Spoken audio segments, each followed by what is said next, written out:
అనుమతిస్తే పటాన్ చెరువు, సంగారెడ్డి, నర్సాపూర్ ప్రాంతాల్లో 90% ఆఫ్ ద బిల్డింగ్స్ కట్టడానికి సిఎస్ఆర్ కింద దాతలు ముందుకు వస్తారు సార్.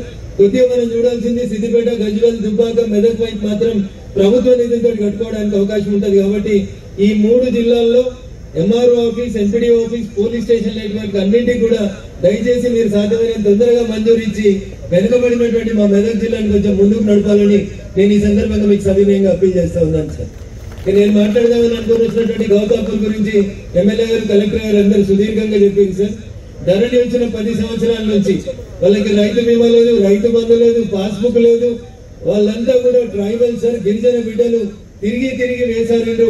ఇటీవల కలెక్టర్ గారు కొంచెం చొరవ తీసుకొని గౌతాపూర్కి వెళ్లి వాళ్ళని సంధాయించిన తర్వాత ఆర్ఎస్ఆర్ ఎక్స్టెన్షన్ మరొక 150 ఎకరాలకి పెంచుతామన్న తర్వాత ఈ రోజు ఈ సమావేశ మందిరంలో గిరిజన బిడ్డలందరూ కూడా శాంతియుతంగా ఉన్నారు. ఆ సమస్యకి మీ ద్వారా ఒక ముగింపు లభిస్తుందని చెప్పి మేము ఈ సందర్భంగా ఆశిస్తా ఉన్నాం సార్.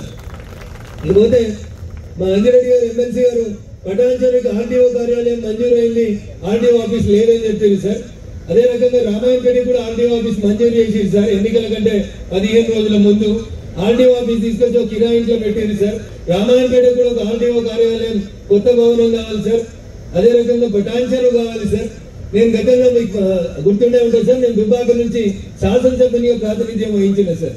365 రోజులు ఆర్టీఓ కార్యాలయం దుబ్బాకలు కావాలని ఒక లాంగ్ పెండింగ్ డిమాండ్ ఉంది సార్.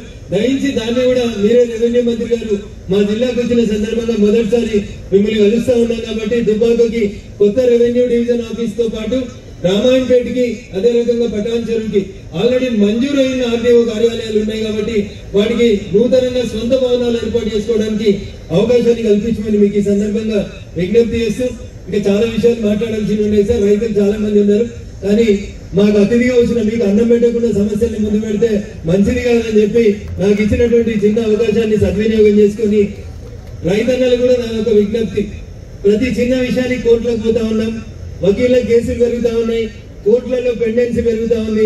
ఈ దేశంలో సుమారు 5 కోట్ల కేసులు సుప్రీంకోర్టు దాకా పెండింగ్ ఉన్న కేసులు 5 కోట్ల కేసులు పెండింగ్ ఉన్నాయి.